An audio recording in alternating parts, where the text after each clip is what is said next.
Beneath the scorching sun of northern Mexico, where the desert stretches endless and merciless, stories are whispered in the wind.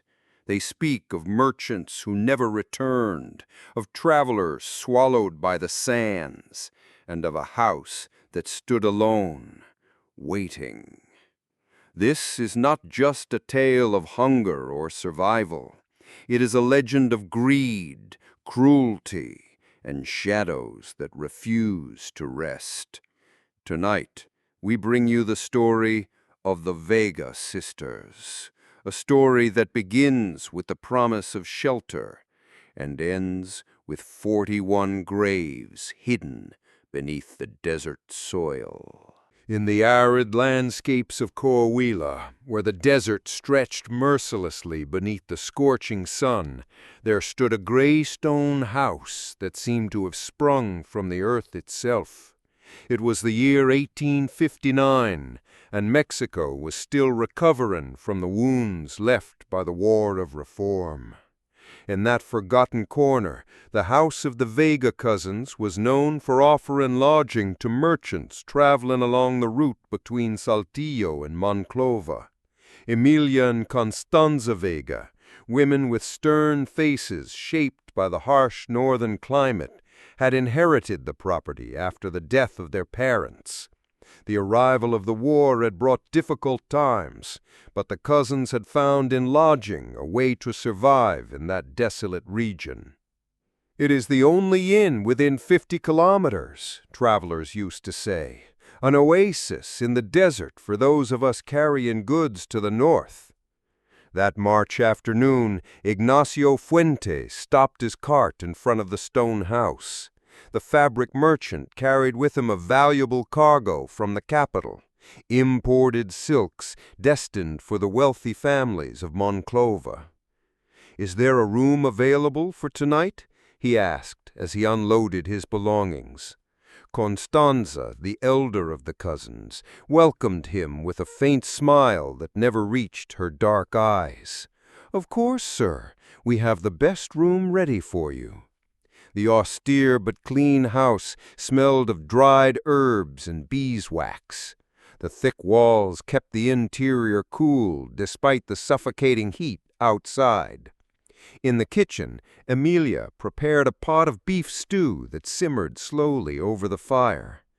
"Dinner will be ready soon," she announced without lifting her gaze from the knife with which she cut cactus pads with mechanical precision. "You must be hungry after your journey." Ignacio nodded gratefully. "The road from Saltillo grows more dangerous every day. Bandits everywhere since the conflicts began." "Here you'll be safe," replied Constanza, as she led him to his room. "No one disturbs those who lodge with the Vega sisters." What Ignacio did not know as he settled into the austere room was that 41 other travelers had once heard those same comforting words. 41 souls whose remains now lay in makeshift graves behind the goat corral, beneath the dry red earth of Coahuila. That night, as the desert wind whistled through the cracks of the window, Ignacio drank the herbal tea Emilia had prepared for him. A bitter taste lingered on his tongue as his eyelids began to grow unbearably heavy. "It's only the fatigue of the journey," he thought, before darkness consumed him entirely. 3 weeks before Ignacio's arrival, Martin Zarate, a silver merchant from Durango, had knocked on the Vega sisters' door. Unlike most travelers, Martin was not alone. With him was his young assistant, Eduardo Calderon, an 18-year-old with restless eyes and nervous hands. "We only need lodging for 1 night," Martin explained, leaving a bag of coins on the table as advance payment. "We're in a hurry to reach Monterrey." Constanza eyed the bag with discreet interest. The clinking of silver coins echoed in the room like a promise. At her side, Emilia poured aguardiente into clay cups, her expression betraying no emotion. I suppose we'll have to share a room, Eduardo muttered, visibly uncomfortable with the oppressive atmosphere of the house. We have two available, Emilia answered softly. There's no need for you to be inconvenienced. That night, a sandstorm swept across the region, turning the inn into an island in the middle of chaos. The wind battered the stone walls as sand seeped through every crack, covering the furniture in a fine reddish dust. During dinner, the sisters shared stories about the region, legends of treasures buried by the Spaniards during the conquest, and rumors of desert spirits who lured travelers to their deaths. They say the bones of the lost bleach under the sun, Constanza murmured as she poured more aguardiente for her guests. The desert does not forgive those who fail to respect it. Martín laughed nervously. Fortunately, we know these roads well. However, Eduardo kept his eyes fixed on Emilia's hands as she cut bread. There was something in her movements, in the almost surgical precision with which she handled the knife, that filled him with a nameless dread. "How long have you run this inn?" he asked, trying to calm his nerves with conversation. "Forever," Emilia replied, without looking up. "The house has belonged to the Vega family for generations." That night, as Eduardo tried to fall asleep in his room, he heard whispers from the backyard. Fear knotted his stomach, but he cautiously peeked through the small window. In the dim light of an oil lamp, he saw the silhouettes of the sisters dragging what seemed to be a heavy bundle toward the goat corral. A shiver ran down his spine when he recognized Martín's boots sticking out from the blankets. Eduardo did not sleep at all. Heart pounding violently in his chest, he sat in the farthest corner of the room, clutching his hunting knife with trembling hands. The images of what he had witnessed replayed in his mind like a torment. Dawn found him exhausted, yet alert. When Constanza gently knocked on his door to announce breakfast, Eduardo tried to sound normal. "I'm coming, ma'am, thank you." In the kitchen, he found Emilia preparing tortillas on the griddle, the smell of toasted corn blending with freshly brewed coffee. "And Señor Zarate?" Constanza asked, as she placed a steaming cup before him. "I thought he'd be here already," Eduardo answered, holding her gaze. "I haven't seen him since last night." Constanza exchanged a quick glance with her cousin before Constanza answered, feigning offense. "What strange! His horse is still in the stable." "Perhaps he went for a walk," Emilia suggested, turning her back as she flipped a tortilla. "Some travelers like to explore at dawn." Eduardo nodded, feeling fear tighten his throat. He knew he had to get out of there as soon as possible, but he also understood that acting rashly could cost him his life. "I'll wait a little longer," he said, nibbling bread without appetite. "If he doesn't return soon, I'll have to continue alone. We have commitments in Monterrey." For the rest of the morning, Eduardo pretended to search for Martín around the property, but in truth, he used every moment alone to plan his escape. Then, circling the goat corral, he noticed something disturbing. The earth had been freshly turned, forming small mounds arranged in neat rows like an improvised cemetery. 41 mounds. Eduardo counted them with growing horror as the merciless sun rose over the skies of Coahuila. That afternoon, while the sisters prepared lunch, Eduardo announced his departure. "I can't keep waiting for Señor Zarate," he explained, saddling his horse with trembling hands. "I must reach Monterrey as soon as possible." "It isn't wise to travel alone," Constanza warned with a smile that never reached her eyes, "especially with so many dangers along the road." "I've traveled alone before," Eduardo lied. "I'll be fine." As he mounted his horse, Emilia handed him a small bundle wrapped in cloth. "Tortillas and dried meat for the road," she said softly, "and a little herbal tea to quench your thirst." Eduardo took the package carefully, avoiding her touch. "Very kind of you." What the sisters didn't know was that Eduardo had no intention of eating their food or heading north. Once the stone house vanished behind a hill, he changed direction, galloping at full speed toward the nearest town where the mayor would hear his chilling story. Judge Felipe Montero arrived at the Vega Sisters' house 3 days later, accompanied by 6 armed men and the grim-faced Eduardo who guided them. Dust from the road clung to their clothes, and fatigue was etched on their sunburned faces. Emilia opened the door, her expression shifting from surprise to suspicion in an instant.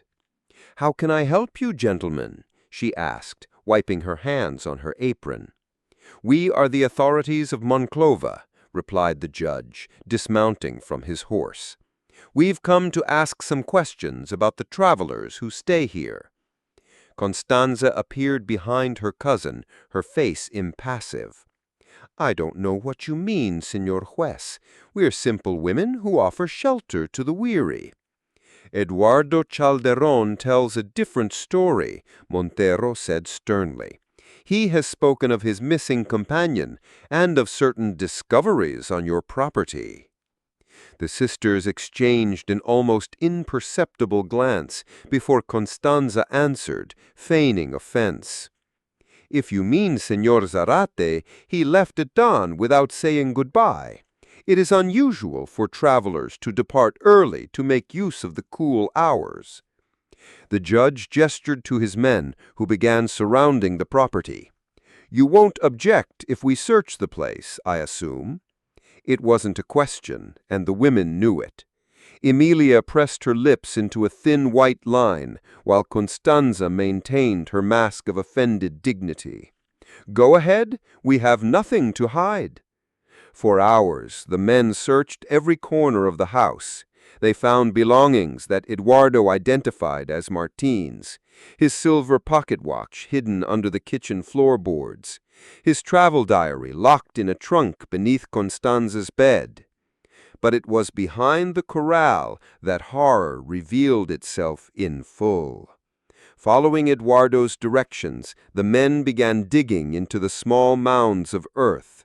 The first yielded a body wrapped in blankets, already decomposed. The second, another corpse. By the third, Judge Montero ordered the excavation stopped. His face, pale beneath the sunburn, betrayed his horror. "This is enough," he declared. "These women will be taken to Monclova to stand trial." The Vega sisters remained silent as their hands were bound. Their faces, once expressionless, now showed a calm so unnatural it was more disturbing than fear or regret. "The desert always takes back what belongs to it," Emilia murmured as she was placed in the wagon. "You too will discover that." The cell in the Monclova prison was a cramped space, its stone walls stained with damp. There, for the first time in their lives, the Vega sisters were separated, awaiting the trial that would decide their fate.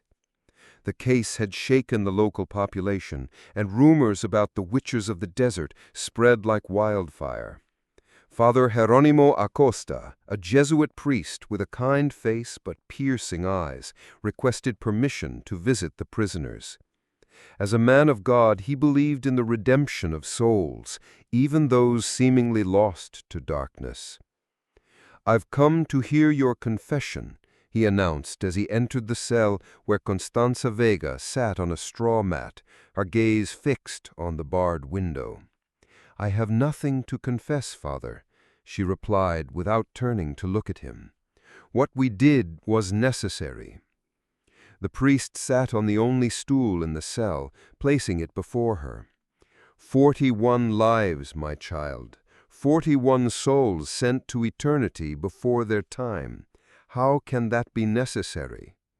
For the first time, Constanza turned her gaze from the window to meet his. Her eyes, black as obsidian, reflected not the remorse he expected, but an unshakable conviction. "You don't know what hunger is, Father. You don't know what it is to watch your parents die in the war while soldiers from both sides loot what little you have." It began with one traveler, a merchant from Zacatecas, boasting of his profits while we had barely enough to eat. It was an accident, or so Emilia and I told ourselves. We only wanted him to sleep soundly while we took some coins, enough to eat for a few weeks. But the dose of tea was too strong. Father Geronimo crossed himself instinctively at hearing that confession spoken without the faintest trace of regret. "And the others were accidents too?" he asked.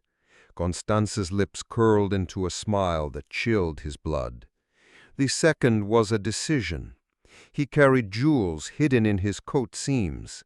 With what we gained, we repaired the roof before the rains came. The third had documents for property near Saltillo. We sold them to a corrupt notary for a handsome sum." As Constanza recounted their crimes, the priest realized he was facing something beyond his comprehension. It was not malice that drove these women, but a cold, terrible logic of survival that had twisted their souls beyond recognition. "After the 10th," she continued, "we stopped keeping count. It became our way of life. Merchants always carry something valuable: money, jewels, goods we could sell in distant towns. Emilia handled the tea. I took care of the graves." "Weren't you afraid of being discovered?" the priest pressed, unable to fathom such audacity. "Who would suspect two women alone in the middle of the desert?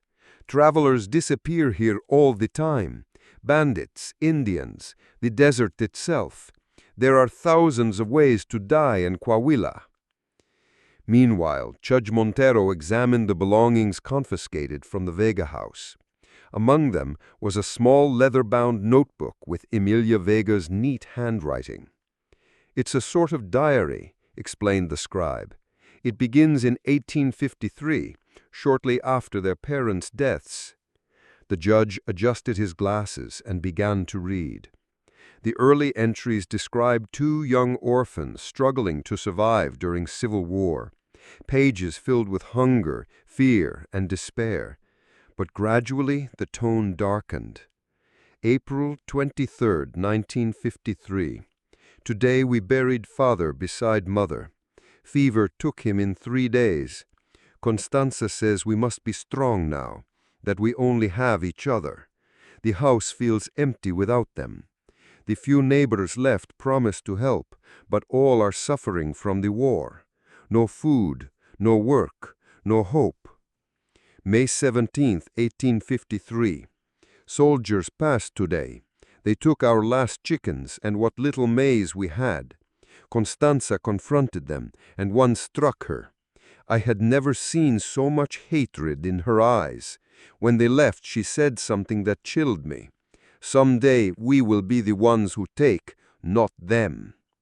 Turning more pages, Montero reached the entry that marked the turning point. September 4, 1854. "Something terrible has happened. The merchant from Zacatecas, Señor Mendoza, did not wake this morning.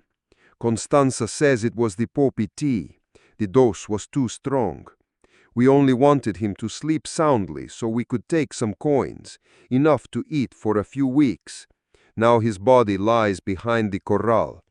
Constanza dug all night. She says no one will miss him, that he was a solitary man. His belongings will buy us relief from hunger. What have we become?" As the judge read on, he saw how that first accident had evolved into a methodical system of selection and elimination of travelers. March 15, 1859. "The fabric merchant from the capital will arrive tomorrow. I intercepted the messenger announcing his visit. He carries imported silks for the families of Monclova. He will be number 42 in our record.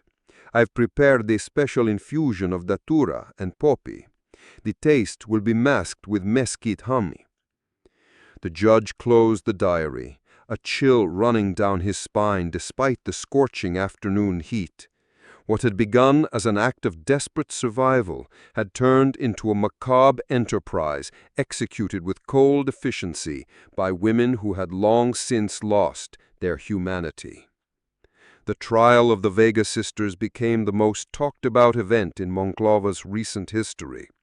The small courthouse, a colonial building with high ceilings and narrow windows, could barely contain the crowd eager to witness the proceedings.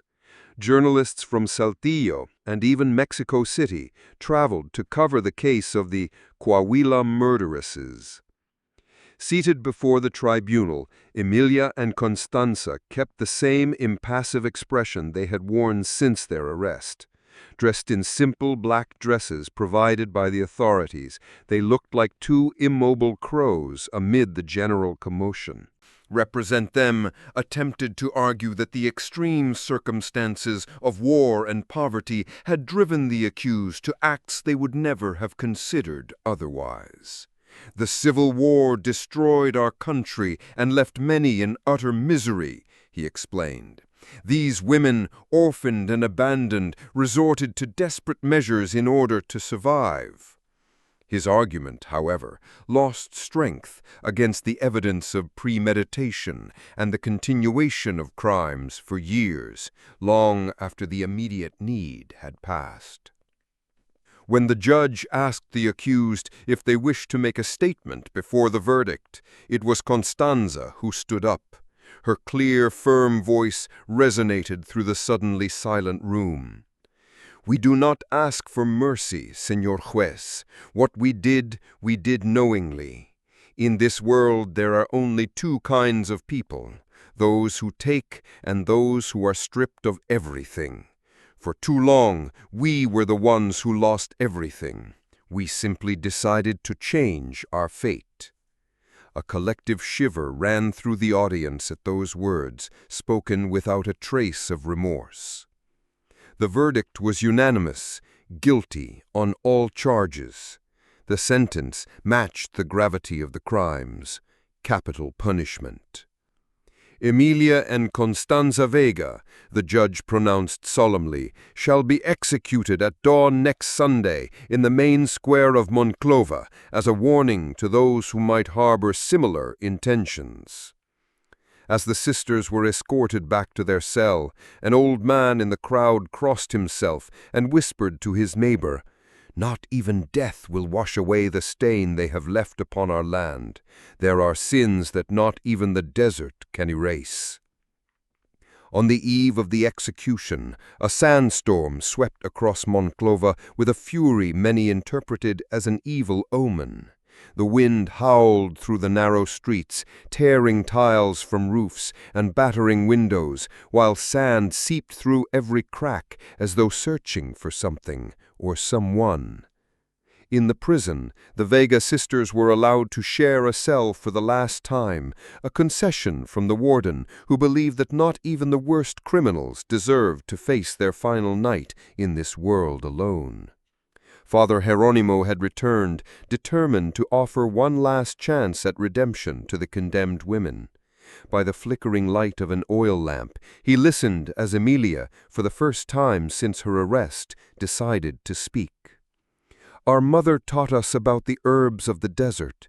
She said every plant had a purpose, that the earth never created anything without reason. Datura to ease pain, poppy to bring sleep, laurel to preserve meat. She never imagined we would use that knowledge as we did." Constanza, sitting in the corner of the cell, watched her cousin with an unreadable expression. "Do you remember the first man, Constanza, Señor Mendoza, how your hands trembled when we realized he wasn't breathing? And how they stopped trembling once we counted his coins, 50 pesos, a fortune for us at the time." Father Geronimo tried to understand the strange dynamic between the two women. While Emilia seemed to be searching for some kind of absolution in her final hours, Constanza remained defiant. did you never feel remorse? Not once did you think of the families of those men who waited for their return?" Emilia lowered her gaze to her clasped hands. "At first, yes, I prayed for their souls every night. I planted wildflowers on their graves when Constanza wasn't looking." "Weakness," Constanza cut in. "The world showed us its cruelty when we were children. The Father took our parents, our sustenance, our innocence. We only returned to it what it had taught us." The priest crossed himself, shaken by the coldness of her words. "There is still time for repentance, my daughters, divine mercy. Where was that mercy when soldiers burned our fields? Where was it when our mother died because we couldn't pay a doctor? No, Father, if there is a God, he turned his back on this land long ago." Silence followed, broken only by the howling wind that seemed to grow stronger. Sand and small stones rattled against the cell's single window, as if trying to break in. "The desert speaks," Emilia murmured, lifting her eyes to the ceiling. "It always has, for those who know how to listen." At that moment, the lamp flames wavered violently, casting distorted shadows across the stone walls. For an instant, Father Geronimo thought he saw not two, but dozens of figures dancing around the sisters. The dead never truly leave the desert. They become sand, wind, thirst. They wait. The priest rose abruptly, deeply unsettled. "I will pray for you tonight, and tomorrow I shall be present to give the last rites." As he withdrew, he heard Constanza's voice behind him. "One last confession, Father. 41 was not the end. There are more graves in the desert than your men ever found. Ancient graves. Graves we did not dig." The cell door closed behind the priest, but her words lingered in the air, mingling with the howling wind that did not cease until dawn. The day of the execution dawned under a scarlet sky. The inhabitants of Monclova interpreted it as a sign, the blood of the victims crying out for justice from beyond. The sandstorm had ceased during the night, leaving behind a reddish shroud that covered streets, roofs, and windows like a dusty burial cloth. The main square had been prepared for the event. In its center, a wooden platform stood with 2 gallows awaiting the condemned. From the early morning, people began to gather, some driven by a sense of justice, others by the morbid curiosity that public executions always inspired. Among the crowd stood Eduardo Calderon. The young man had remained in Monclova throughout the trial, unable to continue his journey to Monterrey while haunted by the ghosts of what he had witnessed at that stone house. His testimony had been crucial in the conviction, and now he felt the weight of 41 souls upon his shoulders. "They say they didn't sleep all night, that they were speaking in a strange tongue, as if conversing with the dead," a man nearby muttered. Eduardo shivered. Since his encounter with the Vega Sisters, the world he knew seemed twisted into something unrecognizable, like a veil had been lifted that was never meant to be touched. At 7 o'clock, a roll of drums announced the arrival of the procession. A sepulchral silence fell over the square as 2 wagons advanced slowly through the crowd. In the first rode the Vega Sisters, flanked by soldiers. In the second, the executioner, a burly man whose face was hidden beneath a black hood. Emilia and Constanza descended with dignity, their faces as impassive as ever. They wore simple white dresses, the color traditionally reserved for the condemned. Their hands, bound at the front with thick hemp ropes, were the only sign of their prisoner's state. Judge Montero read the charges and the sentence once more, his voice amplified by the absolute silence that reigned in the square. Emilia and Constanza Vega, having been found guilty of the murder of 41 men, shall be executed by hanging this day, June 15th, 1859. May God have mercy on your souls." Father Geronimo stepped forward to offer the last rites. Emilia bowed her head to receive the blessing, but Constanza stood tall, her gaze fixed on some distant point beyond the crowd, as if she could see something the others could not. "Do you have any last words?" asked the judge when the priest withdrew. Constanza stepped forward. Her clear, firm voice rang out across the square. "What we did, we would do again. This land knows the truth. The desert takes what belongs to it, and we were only its hands." A murmur rippled through the crowd at her defiant words. Emilia, for her part, remained silent, her dark eyes briefly meeting Eduardo's in the crowd. For an instant, the young man thought he saw something like remorse flicker there. The executioner then placed the ropes around their necks.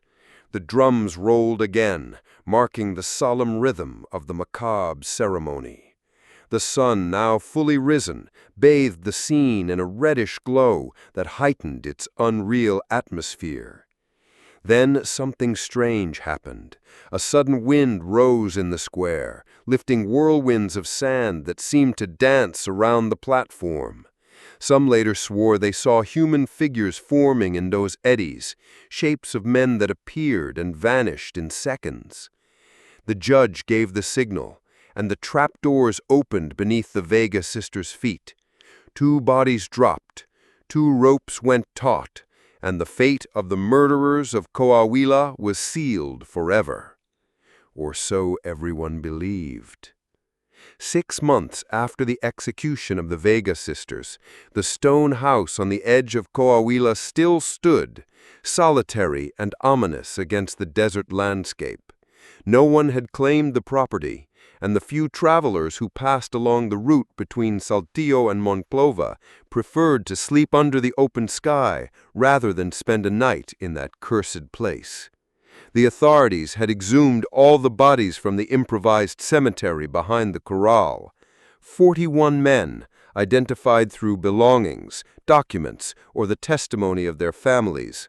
41 lives cut short by the greed and cruelty of 2 women who had turned hospitality into a death trap. Yet rumors persisted. Some claimed the true number of victims was higher, that there were older, deeper graves the authorities never found. Constanza Vega's last words to Father Geronimo had begun to circulate, growing and twisting with each retelling until they became a sinister legend. One November night, beneath a full moon that illuminated the desert with an almost supernatural clarity, Rodrigo Herrera stopped his cart before the abandoned house. The fur trader, returning from a trip to Monterrey, had miscalculated his timing and now found himself caught in the desert night.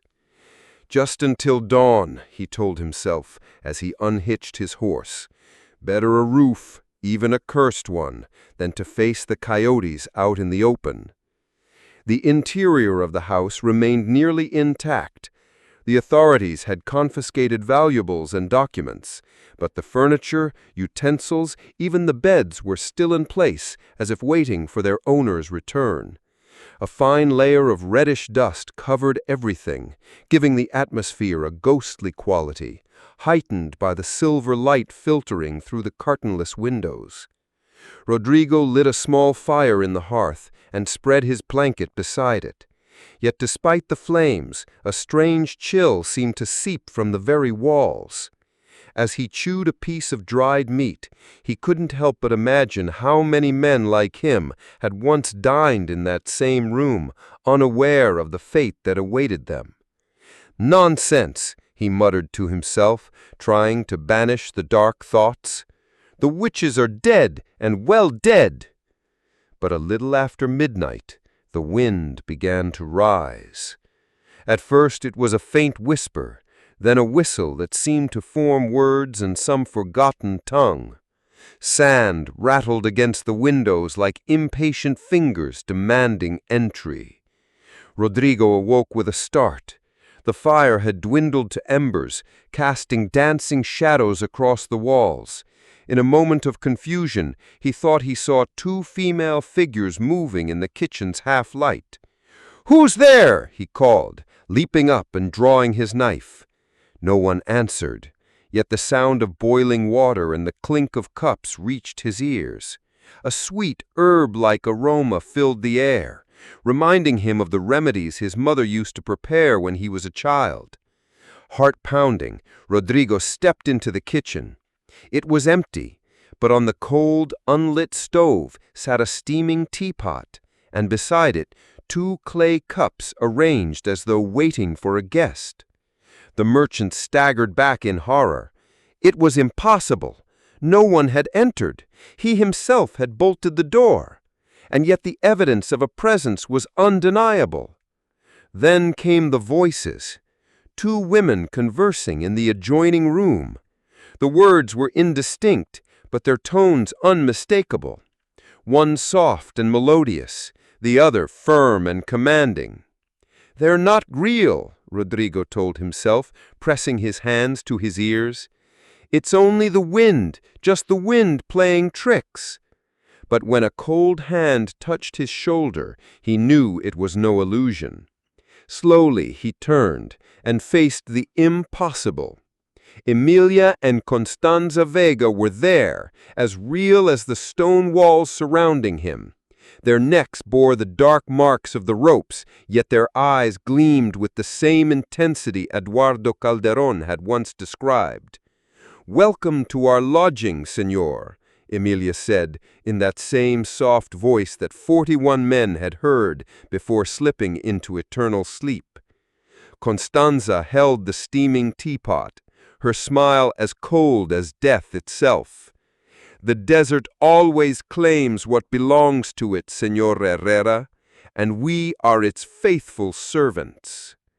Rodrigo's scream was drowned out by the howling wind, which by then had risen into a sandstorm that shrouded the stone house like a reddish shroud. 3 days later, when his family reported his disappearance, authorities searched the road between Monterrey and Saltillo, but found no trace of the merchant or his cart. Only his horse was discovered, wandering nervously near the Vega Sisters' house, neighing wildly when anyone tried to approach the abandoned building. No one ever stayed in that house again. Over time, the desert reclaimed the structure, burying its walls in sand until only the roof remained visible. Travelers began avoiding the area altogether, detouring miles away to steer clear of the cursed mound. And on nights of full moon, some swore they saw smoke rising from the ruins, as if someone inside was still preparing tea. And so the legend of the Vega Sisters became part of Coahuila's folklore, a tale whispered by mothers to warn their children of the dangers of greed and cruelty, and retold by muleteers around desert campfires. For in those arid lands, where the line between life and death is as thin as a grain of sand, some secrets never truly die. They only wait, patient, like the desert itself, for someone to unearth them again.